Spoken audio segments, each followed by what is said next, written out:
সন্ধ্যা দেওয়া হয়ে গেলে ফ্রিজ খুলে দেখতে লাগলাম কি আছে। হ্যাঁ, আজকের মশলা মুড়ি আর সঙ্গে গরম চা। উফ, এই শীতের মরশুমে পুরো জমে যাবে আজকের সন্ধ্যাটা।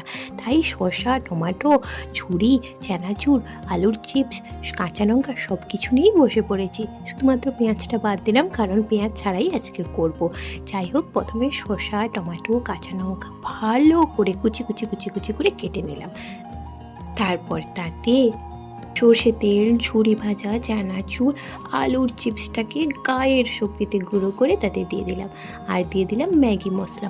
সব কিছু ভালো করে দিয়ে হালকা একটু লেবু রস দিয়ে ভালো করে মাখিয়ে ফেললাম। এই যে সন্ধ্যার মশলা চাট। একটু মশলা চাট সঙ্গে 1 কাপ চা। তাহলে ভাবো তো সন্ধ্যাটা কীভাবে কেটেছে। আমার তো দারুণ কেটেছে। তোমাদের যদি ভিডিওটা ভালো লেগে থাকে বন্ধুরা, একটা লাইক আর সাবস্ক্রাইব করে দিও এরকম নিত্য নতুন ভিডিও পেতে।